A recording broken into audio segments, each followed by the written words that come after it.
уште седиме рамнодушно на аномалии кои се далеко од нормалното. Екстремните временски услови не се ризик од иднината, тие се тука, сега, нарушувајќи ги нашите животи и екзистенција од секој агол. Климатската криза е огромна социјална неправда и еколошка неправда, бидејќи едни се оние кои ги создаваат главнината од емисиите, а сосема други се оние кои ги трпат последиците. Метеоролошката агенција на Обединетите нации потврди, екстремните временски настани ширум светот се интензивираат. Неодамнешното невреме во Шпанија isfрли дожд од една година за само неколку часа. Екстремните климатски настани не поштедуваат никого. Некој живее во поумерени подрачја и засега не е погоден, но тоа не значи дека во иднина, као се продлабочува климатска криза, дека нема да биде погоден.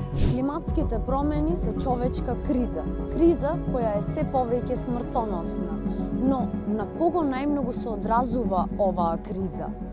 Точно, најсиромашните заедници ја плаќаат најтешката цена. Најбогатите корпорации не водат кон затоплување од 2,7 степени, а најпогодени се регионите со ниски приходи.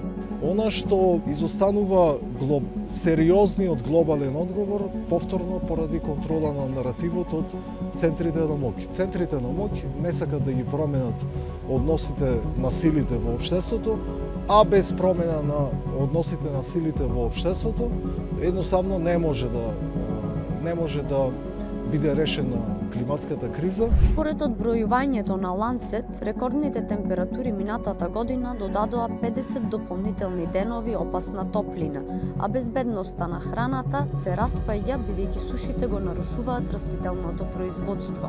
Во овие последните години од Парискиот договор, наместо да јавната политика се екологизира, ние одиме во спротивен насока, значи светската економија се милитаризира со погубни последици не само за луѓето кои умираат и живеат таму осакатени и така, туку и со огромна штета по екосистемите и со голем негативен ефект врз климатската криза. До кога ќе трпиме несоодветен однос кон животната средина, каде што повторно луѓето страдаат?